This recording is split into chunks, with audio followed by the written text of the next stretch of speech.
बिस्मिल्लाहिर्रहमानिर्रहीम, अस्सलाम वालेकुम। प्रोग्राम रियासत और आवाम के साथ सलमान हैदर। नाज़रीन, सुप्रीम कोर्ट के जजेस की जानिब से ना बानी पीटीआई को सियासी जमातों के साथ मशवरे के बाद ये उम्मीद ज़रूर पैदा हुई कि शायद मुल्क में जारी सियासी इंतशार को ख़त्म करने के लिए बानी पीटीआई थोड़ा लचक का मुजाहरा करेंगे, मगर ये सारी क्या सराहियाँ उस वक्त दम तोड़ गई जब FIA की टीम मुतनाज़ा ट्वीट के मामले पर तहकीकात के लिए तीसरी बार अडयाला जेल पहुंची और उस दौरान इमरान खान साहब से उनकी गुफ्तगू हुई और दौरान तफ्तीश न सिर्फ बानी पीटीआई ने अपने अकाउंट से होने वाले ट्वीट को ऑन किया है और रऊफ हसन और बैरिस्टर गौहर अली मोहम्मद खान के बरक्स उन्होंने अपनी सोशल मीडिया टीम और उनके वर्कर्स को न सिर्फ सराहा है बल्कि इनको अपनी ताकत डिक्लेयर किया। आज इस हवाले से बानी पीटीआई के ऑफिशियल अकाउंट से ट्वीट भी हुआ जो मैं आपके सामने रख देता हूँ। उसके मेन मुदरजात, उनका ये कहना था पोस्ट में कि किसी भी मामले पर तफ्तीश से पहले FIA मेरे खिलाफ साइफर जैसा बेबुनियाद मुकदमा बनाने पर मुझसे माफ़ी मांगे। साइफर के बाद बतौर वज़ीर आज़म मैंने पाकिस्तान की खुद मुख्तारी के तहफ़्फ़ुज़ और अपनी कौम का सर फ़ख्र से बुलंद करने के लिए अमरीकियों को एहतजाजी मरासला भिजवाया और हक़ाइक़ अपनी कौम के सामने रखे। साइफर दर हकीकत जनरल बाजवा को भेजा गया था ताकि वो उसके मुताबिक मेरी मुंतखब जमहूरी हुकूमत को ख़त्म कर सके। जनरल बाजवा ने अपनी मुद्दत मुलाज़मत में तोसी के लिए चोरों से साज़बाज़ की और उन्हें कौम पर मुसल्लत किया। मैं अपने एक्स यानी ट्विटर अकाउंट पर की जाने वाली पोस्ट की तमाम जिम्मेदारी कबूल करता हूँ। ताहम जेल में होने के बाद अपलोडिंग से पहले वीडियो नहीं देख सका था। अगर अपलोडिंग से कबल वीडियो दिखाई जाती तो पैगाम को मजीद मौसर करने के लिए इसमें चंद मामूली तब्दीलियाँ करता, यानी कुछ चीज़ कम ना करता, उसमें कुछ और तब्दील करता।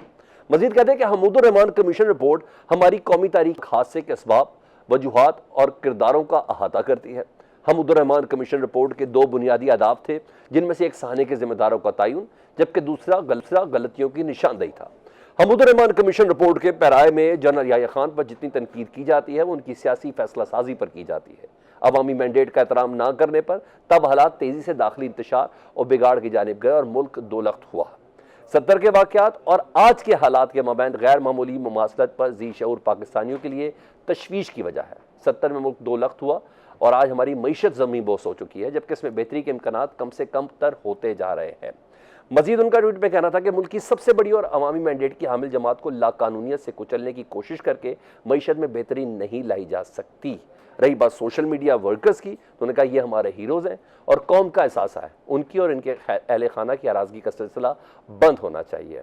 मुल्क की मईशत की बेहतरी के इम्कानात तभी पैदा होंगे जब अवामी मैंडेट का एहतराम किया जाएगा और फैसला साजी अवामी मैंडेट के हामिल जमहूरी नुमाइंदों को सौंपी जाएगी। जी हाँ, मेहमानों से हमने इस मौजू पर बात करनी है। बानी पीटीआई के इस ट्वीट से एक बात तो जाहिर है कि सियासी महाजराई में कमी आती हुई नजर नहीं आ रही। हाँ, आज तहरीक इंसाफ का सवात में एक बड़ा पावर शो हुआ जिससे पीटीआई की सीनियर क़यादत समेत वज़ीर आला के पी के खुद भी थे, खिताब भी किया, दीगर अपोजिशन रहनुमा भी उस पर अंदर मौजूद है, चकजई साहब से लेके शरानी ग्रुप के सरबराह भी। पीटीआई ईद के बाद हुकूमत मुखालिफ तहरीक का पहले से इंदिया दे चुकी है। ऐसे में मौलाना फजलुर रहमान भी ग्रैंड लाइन्स में शामिल करने और उनके तहफ़्फ़ुज़ात को दूर करने के लिए खबर यह है कि इमरान खान साहब ने गो हेड दिया है, 3 रुकनी कमेटी बनाने का फैसला किया है जो JUIFA और PTI रहनुमाओं के दरमियान अगले हफ्ते मुलाकात भी मतवक्के है और तहफ़्फ़ुज़ात को ख़त्म करेगी। दूसरी जानिब आज पंजाब में हद तक इज़्ज़त बिल जैसे जिसे ना सिर्फ साफ़ी बरादरी बल्कि अपोजिशन ने भी काला कानून करार दिया, उससे गवर्नर की गैर मौजूदगी में, जी हाँ, पीपल्स पार्टी के गवर्नर की गैर मौजूदगी में कायम मकाम गवर्नर पंजाब मलिक अहमद खान ने मंजूर कर लिया और अब ये कानून बन गया है। यूँ मरीम नवाज साहबा जिनके इक़्तिदार को 100 दिन मुकम्मल हुए, उन्होंने पहले 100 दिनों में ही मीडिया के खिलाफ महाज खोल लिया और पीपल्स पार्टी भी खुद को इससे बरी-उज़्ज़मा नहीं कर सकती।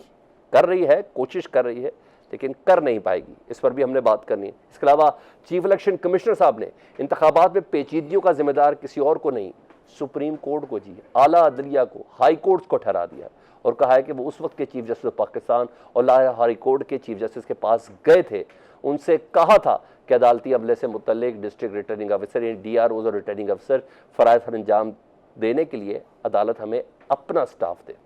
इस पर बात करेंगे और उनका ये भी कहना था कि हमें इससे मुतल्लिक कोई फ़ायदा नहीं हुआ। आज मियां नवाज शरीफ साहब ने भी सेनेट में पार्लियामेंट्री पार्टी के अरकान से गुफ्तगू की और कहा कि उनके दिल में इमरान खान साहब के लिए कोई कीना और अदावत नहीं है। टिल्ट है, इस सिचुएशन से फ़ायदा उठाना चाहिए, इस नरम दिल और नरम गुफ्तगू से फ़ायदा उठाना चाहिए। ये तमाम चीज़ें ज़ेरे बाक़िर खान साहब तहरीक इंसाफ के रहनुमा वो हमारे साथ मौजूद हैं, अली गौहर बलोच साहब नून लीग से और शहजाद सईद चीमा स्टूडियो में ज्वाइन किया, सेक्रेटरी इत्तलात है पीपल्स पार्टी वस्ती पंजाब के, वो हमारे साथ होंगे। तो सबसे पहले ज़रा मैं गुफ्तगू का आगाज़ अली गौहर बलोच साहब आप ही से कर लेता हूँ। अली गौहर बलोच साहब, अब कोई बात रह जाती है जब चीफ इलेक्शन कमिश्नर खुद अपनी नाकामी का एतराफ़ कर रहे हैं कि मैं इसलिए इंतजाम बेहतर नहीं कर सका 2018 के इंतखाबात का क्योंकि चीफ जस्टिस यानी सुप्रीम कोर्ट और हाई कोर्ट ने मेरी मदद नहीं की। इससे बड़ा कोई एतराफ़ है अब? बिस्मिल्लाहिर्रहमानिर्रहीम। देखें, बुनियादी तौर पर उनका ये बात करने का हरगिज मकसद ये नहीं है कि वो कोई इस चीज़ का एतराफ़ कर रहे हैं कि कोई नाकामी हो गई है। उनका मकसद ये है कि जो इल्ज़ामात लगाए जा रहे हैं या जिस तरह से एक प्रोपोगंडा किया जाता है कि भाई जो इलेक्शन है वो जुडिशली से जो कम अज़ कम जो मतलब है कि रिटर्निंग ऑफिसर थे वो होते, तो उन्होंने कहा कि मैंने तो जुडिशरी से भी रिक्वेस्ट की कि आरओज प्रोवाइड किए जाए ताकि ये उंगली भी ना उठती। उसका मकसद ये नहीं है कि जो इलेक्शन हुए हैं उसका उन्होंने एतराफ़ ये किया है कि वो गैर शफाफ है, क्योंकि ये एतराज़ किया जाता है कि क्योंकि वो इंतजामिया से लोग थे तो उस वजह से किया जाता है। बुनियादी तौर पर अभी आप साइफर पर बात कर रहे थे, जिम्मेदारी थी किसकी? सर मैं 1 बाय 1 चलूंगा ना सर। अली गौहर बलोच साहब इंतखाबात साफ शफाफ बेहतरीन अंदाज में कराने के लिए जिसको 8-8 महीने लेट भी किया गया, वो जिम्मेदारी थी किसकी? चीफ इलेक्शन कमिश्नर की थी ना? जी देखें, इलेक्शन करवाने की बुनियादी तौर पर जिम्मेदारी इलेक्शन कमीशन की है, उसके साथ इंतजामिया होती है, उसके साथ दीगर लॉ इन्फोर्समेंट एजेंसीज होती हैं। तमाम का एक मतलब है कि मिल के काम करना होता है। जाहिर है कि इलेक्शन कमीशन को इन तमाम इदारों का सपोर्ट चाहिए होती है और थी, मतलब है कि इसमें कोई दूसरी राय नहीं। वो कह रहे मेरे पास सपोर्ट नहीं थी ना सर, इसलिए ये तमाम सवालात हैं 2024 के इंतखाबात के ऊपर, वो खुद कह रहे हैं।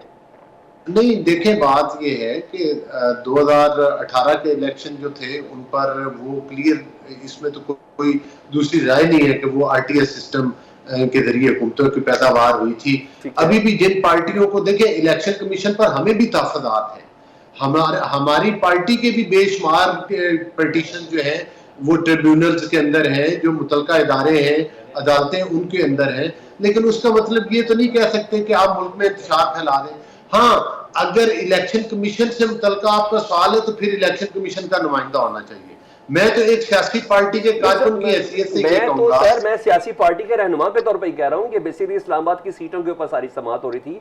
शुएब शाहीन साहब से ये गुफ्तगू हुई जिसको डॉन न्यूज़ ने बाकायदा तौर पर इसको प्रिंट किया।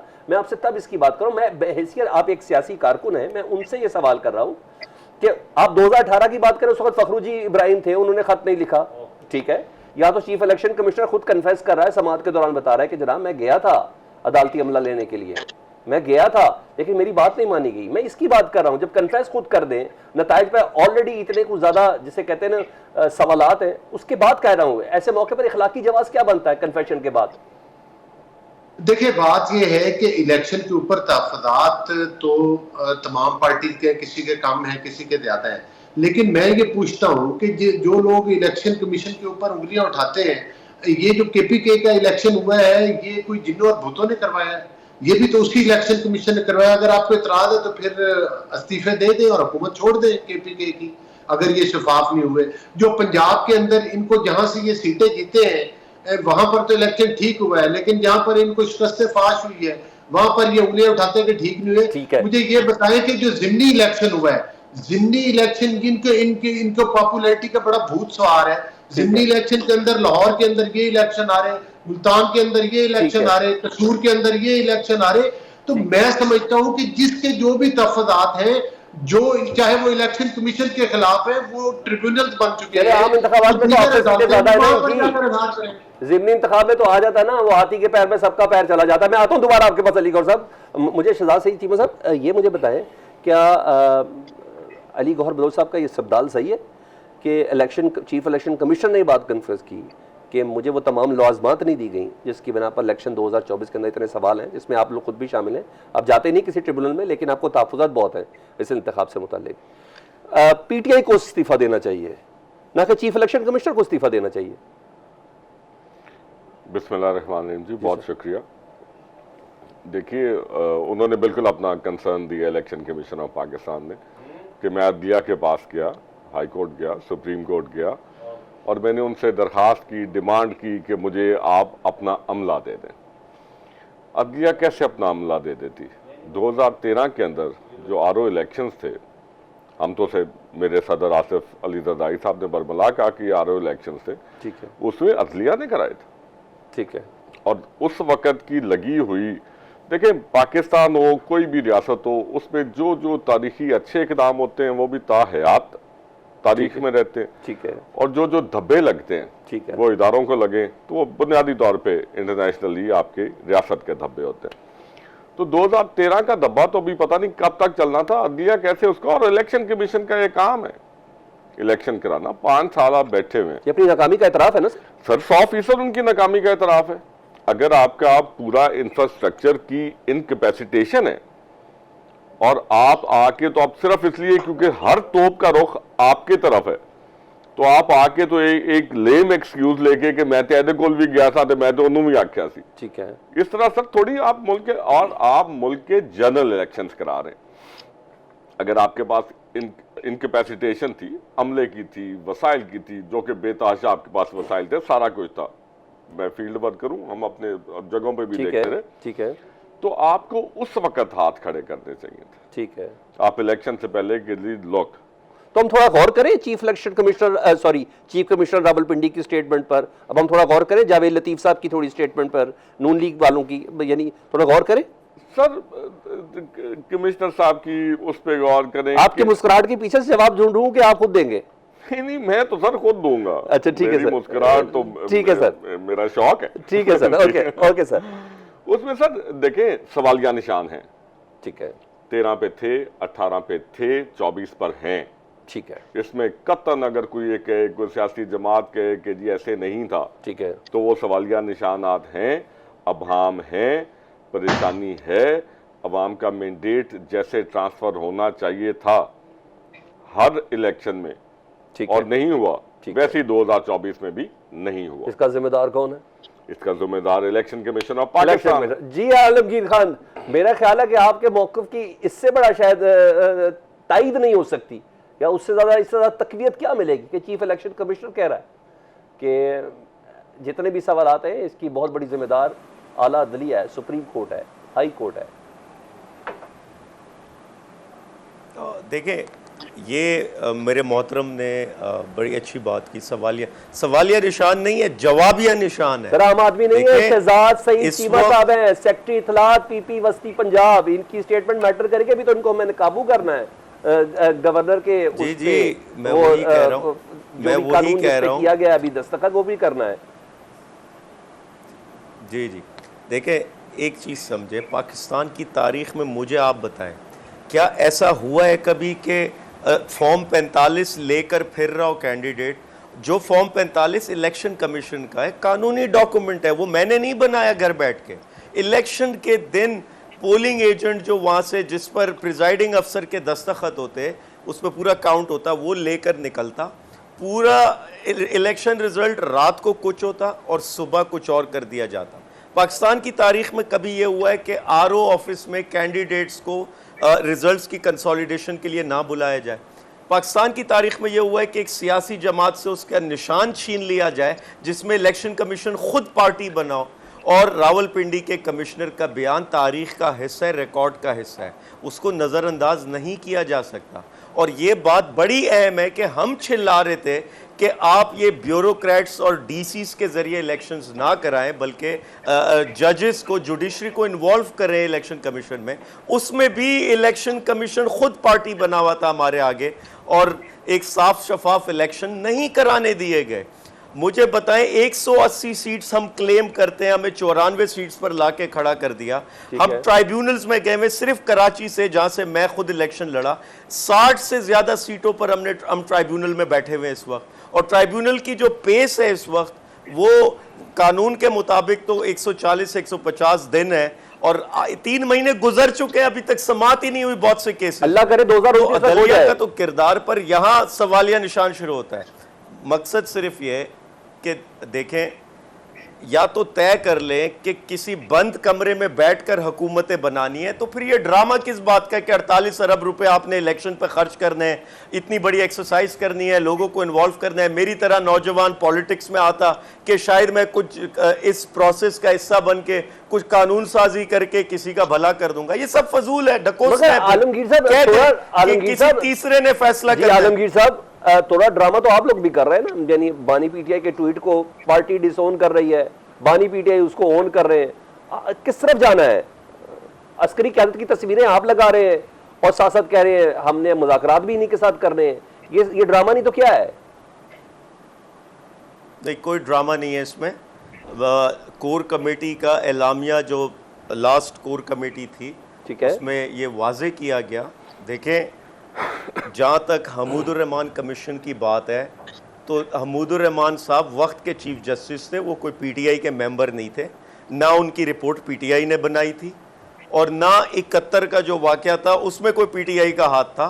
ठीक है, उस वक्त के डिक्टेटर ने जो फैसले लिए वो इस मुल्क के हक में नहीं गए, मफाद में नहीं थे। ठीक है, उस पर ये सारी रिपोर्ट मुरतब हुई। ठीक है, उस वक्त के जो हालात थे उसका जायजा लिया गया, जो कसूरवार था उसका उसमें तय किया गया। आप लोग इसमें पीटीआई का क्या, अगर वो रिपोर्ट शाया की जाती, अगर इसको देखें, हम बिल्कुल हमीदुर रहमान, हम चाहते हैं कि हमीदुर रहमान कमीशन को शाया किया जाए, लोग पढ़ें, और इसमें साथ ये भी, चूंकि उस रिपोर्ट में सिर्फ ये नहीं है कि वक्त के डिक्टेटर ने ये सब जुल्म किया, उसमें ये भी मौजूद है कि इंडियन कॉन्स्पिरेसी क्या थी, उसमें यह भी मौजूद है कि इंडियन कहां का वो प्रॉक्सीज लगा रहे थे हमारी आर्मी को बदनाम करने के लिए। ठीक है, और याद रहे आर्मी के खिलाफ मैं आ रहा हूं आलमगीर साहब, मैं एक ब्रेक लेता हूं, वाज़े बाद आऊंगा, मैं ब्रेक के बाद दोबारा आऊंगा। मैं इस कॉन्स्पिरेसी पे डेफिनेटली बात करनी है, अली गौहर साहब से बात करनी कि क्या हमीदुर रहमान कमीशन की रिपोर्ट अफशा होनी चाहिए, पब्लिक को पढ़नी चाहिए?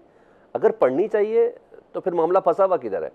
और फिर डेफेमेशन लॉ, जी हाँ, जिस पर आज दस्तखत हो गए, उस पर भी बात करनी है इस ब्रेक के बाद। वेलकम बैक जी। अली गौहर साहब, 1971 का हवाला देना क्या जुर्म है? और क्या हमीदुर रहमान कमीशन की रिपोर्ट पाकिस्तानियों को पढ़नी चाहिए? आप बताएं। जी बिल्कुल, हमीदुर रहमान कमीशन की रिपोर्ट अगर मतलब है कि पब्लिक हो सामने आनी चाहिए, इसमें तो कोई दूसरी राय नहीं है। और उस पर मतलब है कि ये है कि किसी भी शायद सियासी पार्टी को इस बात पर एतराज नहीं है, और कोई शायद कोई खास इख्तिलाफ भी नहीं। लेकिन एफआईए की टीमें क्यों भेज रहे हैं जनाब, ये बता दें फिर। नहीं, देखिए यहाँ पर बात ये है कि जिस तरह से पाकिस्तान में हमीदुर रहमान कमीशन और साथ जिस तरह से आर्मी चीफ की तस्वीर लगाई गई और जिस तरह से पाकिस्तान दुश्मन ट्वीट्स की गई, वो इंतहाई काबिल मजम्मत है। और मतलब है कि इन चीजों का कंपैरिजन गलत तरीके के साथ करना, इन चीजों को गलत तरीके के साथ लगाना और पाकिस्तान के खिलाफ जहर उगलना। मुझे ये तो बताए, इनको पता है कि जो शेख मुजीबुर रहमान था उसने एंटी एस्टेब्लिशमेंट इलेक्शन लड़ा था, उसने मतलब है कि वो कोई इनकी तरह किसी आरटीएस सिस्टम की पैदावार नहीं था, वो गुब्बारा नहीं था जिसके अंदर के कई रिटायर्ड जनरलों ने हवा भरी और फिर उसको 2018 में इक़्तिदार के ऊपर मुसल्लत किया गया। वो तो एंटी एस्टेब्लिशमेंट होकर आया था, उसको वहां से वोट पड़े थे। जाहिर है कि जो उस वक्त के हालात थे, उस वक्त जो कुछ भी हुआ, उस पर पूरा पाकिस्तान आज भी गमगीन है। और हम समझते हैं कि मतलब है कि इन तमाम चीजों को, इन रिपोर्ट्स को सामने आना चाहिए। लेकिन ये जिस तरह से कि पाकिस्तान मुखालिफ ट्वीट्स करके और उनको गलत पिक्चराइज करके और गलत तरीके के साथ एक्सप्लॉइट करके ये सारा कुछ कर रहे हैं, ये तो टोटली रॉन्ग है। ठीक है, वैसे इमरान खान साहब उसको ऑन कर रहे हैं। बस शहजाद साहब जरा आप थोड़ा कमेंट करना चाह रहे हैं? सर मैं कमेंट कर दें। मैं इस पे यकीनन कमेंट करना चाह रहा हूँ कि सर पोस्ट रिटायरमेंट क्यों कमिश्नरों की और इतने अहम सानियाजात की रिपोर्ट्स को मंजर आम पे लाने के लिए? सर इमरान खान तो रिटायर नहीं हुए सर, नवाज शरीफ तो रिटायर नहीं हुए सर, जरदारी साहब भी रिटायर नहीं हुए, ये सभी कहते रहे सर। आपके नहीं, पाकिस्तान पीपल्स पार्टी ने तो सबसे पहले इस पे बात बनाई उन्होंने, ठीक है, हमीदुर रहमान का कमीशन बनाया उन्होंने, बनाया भी हमने, और उसके बाद हमारी इल्तिजा भी बारहा दफा रही कि इसको पब्लिक किया जाए। क्यों नहीं किया सर? हम देखें, मुझे इसको मुकम्मल कर लें, फिर मैं आपको बताता हूं। सर, जब आप इक्तदार में हैं, आप करें, या आपके लिए आप तस्लीम करेंगे उस वक्त आपके लिए इसकी अहमियत नहीं थी। अच्छा। सर इदारों के जितने सतून हैं रियासत के, वो उनके जितनी अहम जिम्मेवार लोग हैं, पोस्ट रिटायरमेंट जाके ठीक है, अगर उनका यकलख्त के फलाना सानिया फलानी चीज, सर जब खान साहब का ही वक्त था, ठीक है, सर सानिया साहिवाल के कमीशन की रिपोर्ट क्यों नहीं पब्लिक हुई?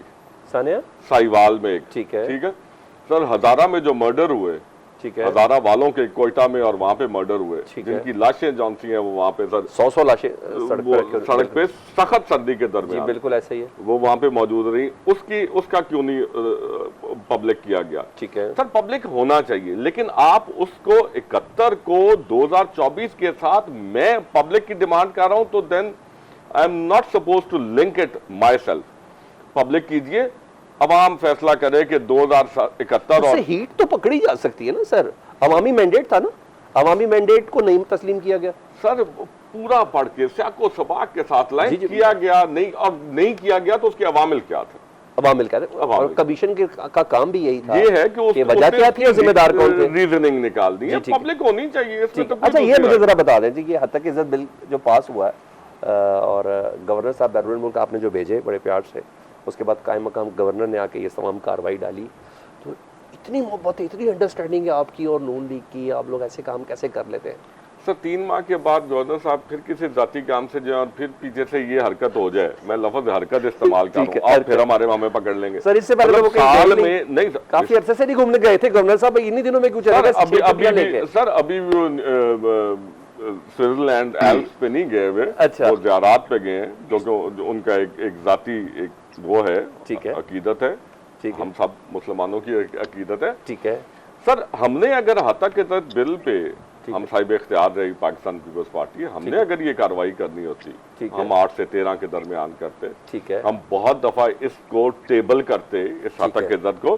सर जितना मीडिया ट्रायल पाकिस्तान पीपल्स पार्टी का हुआ, पाकिस्तान की सियासी तारीख में सर किसी अगर और- मरकज से ये आवाज़ आ जाती, जरदारी साहब बिलावल साहब कहते खबरदार इस बिल के हम अगेंस्ट हैं और ये बिल पेश नहीं होना चाहिए, हम इसकी भरपूर मुखालफत करेंगे, तो जरूरत होती है पंजाब हुकूमत की ये करने की? सर देखें, अब आप ये मत कीजिए कि जी हम जौन सा को तोप बंदूक लेके ना तो हम करें किसी सर, के आपका सर पे नहीं तोप भी बैठे। है और बंदूक भी है, लेकिन नहीं सियासी सर, है। नहीं सर, हम अगर उसके एब्सोल्यूट बेनिफिशियरी हो या हम इतने को उसमें साहिब इख्तियार हो ठीक है। कि हम बटन के साथ ऑन ऑफ कर सकते हो, तो फिर हम सबसे आप अपनी पहले शराइत नहीं मनवा सकते थे, आप नहीं मना कर सकते थे कि ये सर, नहीं आना हम- चाहिए बिल? यूसुफ रजा गिलानी साहब ने क्या किया? सदारती ऑर्डिनेंस पे कायम मकाम थे ना, जी बिल्कुल किया। उसको भी ऑन करते हो? सर वो तो चेयरमैन सेनेट ने किया ना, क्या मतलब? नैब वाले की आप बात कर रहे हैं। मैं नैब की बात कर रहा हूँ, मैं जजेस के ट्रिब्यूनल, रिटायर्ड जजेस के ट्रिब्यूनल में शामिल होने वाले ऑर्डिनेंस की बात जी, कर रहा हूँ, बिल्कुल। जो एज अ कायम मकाम सदर यूसुफ रजा गिलानी साहब ने किया।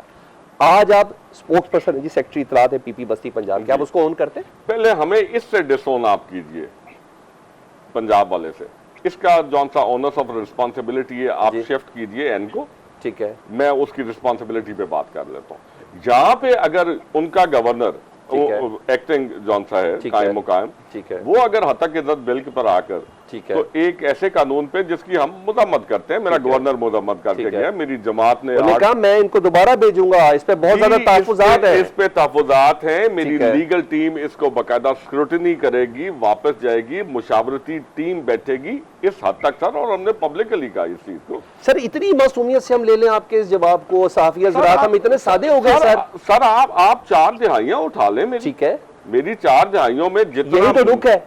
सर देखें, अगर मैंने ये करना होता ठीक है, तो मेरे पास सर 40-45 साल में क्या आपका ख्याल है कि कोई मौके नहीं आए होंगे?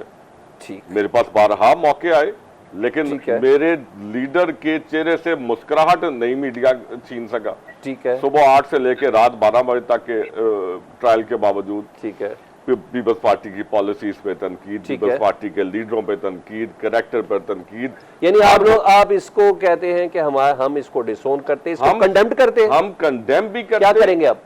सर बात सुने, आप मेरे उस चीज का पूछे जहां पे मेरा कलम चलना है। मैं कह रहा हूँ अब साफी बरादरी, जी। सारी बात है, हाई कोर्ट चली गई, जाए। 3 एतराज जी, वो लग बिल्कुल, गए, वो बिल्कुल, 1-2 दिन में बिल्कुल as a Peoples Party sir आप क्या करेंगे अब ये बिल पास हो सर फिर ये एक और सवाल आप करेंगे इसके बाद, और वो सवाल आप दूसरी सियासी जमात के साथ करेंगे कि जब उनके दौरे हुकूमत के दरमियान 18 से लेके जब तक वो खत्म नहीं हुई, ठीक है, वोट ऑफ नो कॉन्फिडेंस के तहत, उस दौरान जो सबसे ज्यादा अगर मीडिया को कैद करने की, नॉट शहजाद भाई आप बिल्कुल दूसरी लाइन पे लगे, मुझे सिर्फ इसकी बात करें, हमने उस पर बहुत प्रोग्राम कर लिया है सर। आप मुझे सिर्फ ये बताएं नेक्स्ट स्टेप आप क्या करना चाह रहे हैं, कुछ करेंगे अब ये बिल पास हो गया तो? सर ये बिल जो सा पास उन्होंने किया है, मैं तो यहाँ पे आपके ऑनरेबल चैनल पे ऑन कैमरा कह रहा हूँ कि हम तो इसके हक में नहीं है। अच्छा, सिर्फ हक में नहीं। अच्छा, मैं मुझे आपसे बात कर लेता हूँ आलमगीर, अब डेफिनेटली एक डरा हुआ सहमा सा माहौल तो साफियों के लिए बन गया ना, जब तक के हाई कोर्ट से कोई फैसला नहीं आ जाता या कोई स्टे नहीं आ जाता, सोशल मीडिया एक्टिविस्ट के बच्चे इसके कि बहुत सी जिम्मेदारियां उनकी बनती हैं, बहुत सी लोगों की एहतियात, हदूद और कयूद का तयन भी होना ज़रूरी है, लेकिन बाकायदा तौर पर यह लॉ पास हुआ, आप किसको जिम्मेदार ठहराते हैं? देखें, एक दो चीज़ें मैंने पहले कमेंट किया आपके पिछले सवाल पे, एक दो चीज़ें ऐड करना उसमें ज़रूरी है। पीपल्स पार्टी के रहनुमा भी यहाँ मौजूद हैं। हाल ही में मौजूदा आपकी सुप्रीम कोर्ट में भुट्टो की फांसी का केस चला, और उसमें जो भी, और उसको जुडिशल मर्डर कहा जाता, ठीक है, कि उनका मर्डर किया गया और वक्त का डिक्टेटर उसके ख़िलाफ़ था। तो आज जब हम 30, 35, 40 साल पुराने चीज़ों में करेक्शंस कर रहे हैं, तो ज़रूरी है कि हमूदुर रहमान कमीशन का हवाला देना, तारीख़ का हवाला देना इसलिए ज़रूरी है। उसका एक सियासी पहलू है, ठीक है, कि अक्सरियत को तस्लीम नहीं किया जाता, आप और फिर उसको जेल में डाला जाता है जिसकी अक्सरियत है, समझ गया, और फिर जेल में डालकर मुज़ाकरात नहीं किए जाते, बातचीत नहीं की जाती, इसीलिए तारीख का हवाला देना जरूरी बनता। हमूदुर रहमान कमीशन की रिपोर्ट शाये करने की हम इसलिए डिमांड कर रहे हैं। साहब, इससे किसी को इनकार भी नहीं है, मुस्लिम लीग नून भी, पीपल्स पार्टी भी, तमाम लोग इस बात है। मुझे अब सवाल का जवाब दे दें, ये जो डेफिमेशन लॉ जो पास हुआ है, हद तक इज्जत का जो लॉ पास हुआ है, ये ऐसा तो लग रहा है कि बाकायदा एक जिद थी जिसको पूरा करना था, क्योंकि साफी बरादरी में से कोई भी ऐसा नहीं है जो इसके हवाले से कोई तायदी अमल कर सके या उसकी कोई थोड़ी अप्रोच ऐसी डेवलप हो सके। तो आप किसको, पीपल्स पार्टी को भी बराबर का कंसीडर करते हैं कि सिर्फ नून लीग से मुतालिक कहते हैं कि पंजाब हुकूमत ने किया? सर इस वक्त चाहे पंजाब हुकूमत हो या चाहे नेशनल असम्बली हो, एक तो ये नामुकम्मल हैं और फॉर्म 47 पर बैठे हुए हैं। हम इसको लेजिटिमेट हुकूमतें तस्लीम नहीं करते, पहले दिन से नहीं करते, इसकी कानून साजी को लेजिटिमेट नहीं तस्लीम करते, ठीक है, नंबर वन। और इसीलिए वो लगता यही है कि चंद इंडिविजुअल्स के हक में कानून साजी हो रही है, ना कि अवामी मफाद में। और दूसरी चीज़ ये कानून तो अब आया है, इससे पहले हमारे सोशल मीडिया एक्टिविस्ट क्यों उठाए जा रहे थे, इससे पहले क्यों मीडिया पर्सन्स को उठाया जा रहा था? इमरान रियाज खान को सिर्फ वो जो चीफ मिनिस्टर है पंजाब की, उस पर इन्होंने एक दो प्रोग्राम किए, उनकी कोई करप्शन की या क्या था, जो भी हवाला दिया, उनको उठा के जेल में बंद कर दिया। हुकूमत ने डेफिमेशन लॉ पास किया, जल्द साहब सबात में कर रहे हैं, पंजाब में क्यों नहीं कर रहे जी? और फिर ये सोने पे सुहागा जो अब ये कानून ला रहे हैं, तो मैं ये समझता हूँ ये सिर्फ इनकी जात को तहफ़्फ़ुज़ देना मकसद है, ठीक है, इसका कोई अवामी मफाद से अली गौहर साहब, आपकी जात को तहफ़्फ़ुज़ देना मकसद है, मैंने आपसे यही सवाल करना है, इसको इन्वॉल्व करके कानून साजी की। जी अली गौहर साहब, अपने ऊपर तनकीद आपको बहुत बुरी लगती है, मैं इस ब्रेक के बाद अली से सवाल करूंगा। Welcome back. अली गौहर साहब, आप लोगों को तनकीद इतनी बुरी क्यों लगती है? हालांकि माजी नहायत ही करीब में एक मुबैना ऑडियोज़ के ऊपर आप लोगों ने, आपकी सारी क़यादत ने उसको रीट्वीट भी किए और फिर पूरे सोशल मीडिया ने इसको जिस तरीके प्रॉपर तरीके से एंटरटेन किया, माजी में तो सब आप करते रहे, अपने ऊपर जब बात आई है तो सर पूरे का पूरा कानून ही बना दिया है। और मजे की बात, धोखा किया अपने तहादियों से, पीपल्स पार्टी वालों से धोखा किया आप लोगों ने। देखिए, बात यह है कि जहां तक पीपल्स पार्टी और हमारा ताल्लुक है, हम वो पार्टीज हैं जो अलग अलग इलेक्शन मैनिफेस्टोज रखती हैं, ठीक है, जो एक दूसरे के मद्दे मुकाबले इलेक्शन कॉन्टेस्ट करके आए हैं, ठीक है, और जाहिर है इख्तिलाफ राय होना ही तो जमहूरियत है। ये तो नहीं है कि मनोअन जो पीपल्स पार्टी के नून लीग अंगूठा लगा देगी, जो नून लीग के पीपल्स पार्टी, ऐसा मुआहदा कोई नहीं हुआ, ना ही इख्तिलाफ है कि पीपल्स पार्टी साफियों को जो टैटवा बंद करने की आप कोशिश कर रहे हैं, पीपल्स पार्टी और आप दोनों में इख्तिलाफ है, आप चाहते हैं टैटवा बंद हो? देखिए मेरी एक गुजारिश सुन ले। मैं ये कहना चाह रहा हूँ, बात ये साफी के आपका इतराज बनता है। सबसे पहले तो मैं आईना दिखाना चाहता हूँ कि जिन लोगों ने 2018 के इलेक्शन चोरी किए हैं, आरटीएस सिस्टम की पैदावार है, स्टैब्लिशमेंट के कंधों के ऊपर बैठ के रिटायर्ड जर्नलों की मदद से पार्टी बनी, फिर इसके अंदर इस गुब्बारे के अंदर हवा भरी गई। ओके, समझ गया। मुझे डर लग रहा है ना, मैं आपसे कुछ सवाल कर दूंगा ना, मुझे डर लग रहा है। अली गौहर साहब, आपने बाद में बात आपकी कई जवाब दे रहा हूँ। नहीं अली गौहर साहब, मैंने कोई सवाल करना है, मेरी गुजारिश सुन ले सिर्फ, ठीक है, मेरी गुजारिश सुन। ठीक है। इन लोगों ने जब ये आरटीएस सिस्टम के जरिए मुल्क पर मुसल्लत हुए थे, तो उस वक्त इनके दौर में सहाफियों को गोलियां मारी गई, नहीं तो डेफिनेशन कानून लागू होगा ना आपके ऊपर। मेरी गुजारिश तो सुन लेना, मेरी बात नहीं मुकम्मल होने देंगे तो फिर ओके सर, बात तो नहीं। ओके अली भाई, ओके ओके। आप एक सेकंड के लिए बात और ये नहीं होस्ट कर रहे, आप अपना मौकफ ज्यादा देंगे, हमारी बात नहीं सुनेंगे तो फायदा क्या? ओके अली भाई आप बोले, आप बोले। मैं ये गुजारिश कर रहा हूं कि जब इनकी हुकूमत थी तो उस वक्त तो सहाफियों को गोलियां मारी जाती थी। अब सारा उनको गोली किसने मारी थी? इनके दौर में तो कश्मीर और शुमाली इलाका जात की सैर करवाई जाती, तब ये खामोश थे। जब ये काला कानून बना रहे थे और मुल्क के ऊपर मुसल्लत करने लगे थे, तब हमने सहाफियों के साथ बैठकर प्रोटेस्ट किया था। हम देखे, अब क्या हो गया? कानून में बेहतरी की गुंजाइश हर वक्त रहती है। हमने कमेटी बनाई, सहाफियों ने आकर मीटिंग्स की, सहाफियों के कहने पर इस कानून में 2 तरमीम की गई, लेकिन उसके बाद चंद लोग आए, सहाफियों को कमेटी से उठाकर ले गए। अब जाहिर है कानून साजी तो करनी है, ये तो नहीं कि असेंबली को ताले पार्लियामान का काम कानून साजी करना है। अच्छा, लेकिन उसमें बेहतरी की गुंजाइश रहती है। मैं आपके प्रोग्राम की वसातत से कहता हूँ, सहाफी आए टेबल पे बैठे या सियासी पार्टीज आए, उनको जहां कहीं तफादात है उस पर बैठ के बात करते हैं, उनको तब्दील कर देंगे। अच्छा, ठीक है, इसमें तो कोई ऐसी बात नहीं। लेकिन अगर आप ये कहें कि कानून साजी का काम रोक दिया जाए, उस पर स्टे ऑर्डर दे दिया जाए, तो ये मैं एक सियासी वर्कर की हैसियत से मेरी समझ से ये बालातर है। हाँ, किसी चीज पे एतराज हो सकता है, उसको बेहतर किया जा सकता है, उसको तब्दील भी किया जा सकता है। ठीक है अली गौहर साहब, थैंक यू। शहजाद सईद साहब, आप बताएं, मियां मोहम्मद नवाज शरीफ साहब भी मुसलसल माजी के जख्म भी कुरेद रहे हैं। हालांकि अभी वक्त बहुत आगे का है, हमें बहुत आगे, हम बहुत तकलीफ में, अवाम बहुत अजियत में, वो बहुत तकलीफ है। तो आप क्या मशवरा देंगे? आगे बढ़े ना, और थोड़ा जरदारी साहब को भी कहें, चले दोनों मिलकर ही चले जाएं अडियाला जेल, इसमें कौन सी बात है? अगर मुल्क से प्यार है, अवाम से प्यार है, चले जाए सर। मतलब किसी भी कम तो नहीं होगा, बढ़ेगा आप लोग सर। किसी कैदी, किसी जेल में, किसी भी हवालाती, किसी के पास भी जाने में किसी लीडर को इतराज नहीं होना चाहिए, ठीक है। लेकिन वो अगर वो सियासतदान है पर्टिकुलरली, और किसी जमात का बानी है या सरबराह है, ठीक है, तो फिर उसमें, और साबका वज़ीर आज़म भी है, ठीक है, तो फिर उसमें इतनी सियासी बसीरत और वसअत होनी चाहिए, ठीक है, कि उसको आने वाले लोगों की अहमियत का और मुल्क के लिए वक्त के नाजुक हालात के तकाजे से वो बाखबर हो, ठीक है, ज़रूर जाना चाहिए। लेकिन अगर वहाँ से एक मुस्तकिल, ठीक है, अच्छा, गुफ्तगू करने में उन्हें इतराज नहीं है, ठीक है, कमेटी बनाने में उन्हें इतराज नहीं है, लेकिन बात किससे करनी है? उनसे करनी है जिन पे उन्होंने FIR काटी है। अच्छा, मैं वैसे बड़ी आइडियल अप्रोच कर रहा हूँ, इतना मुमकिन नहीं कि पाकिस्तान की सियासत जिद्दों की नज़र बहुत ज़्यादा है। अगर चले जाएँ, इमरान खान साहब के नहीं मिले, ये एक चीज़ तो बाहर आ गई ना कि हमने पूरी कोशिश की थी।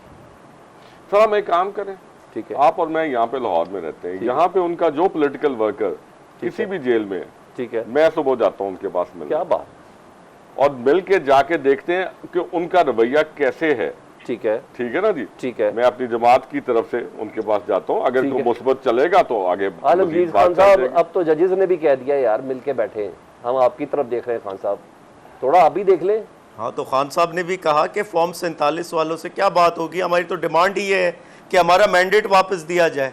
तो जो इस मैंडेट, इस चोरीशुदा मैंडेट के बेनिफिशियरियन से कैसे बात होगी यार? अक्ल का तकाजा है, नंबर 1। नंबर 2, देखें ये जो डिफेमेशन ये लॉ अभी लाए हैं, ये सिंपल एक चीज़ है, वन लाइनर।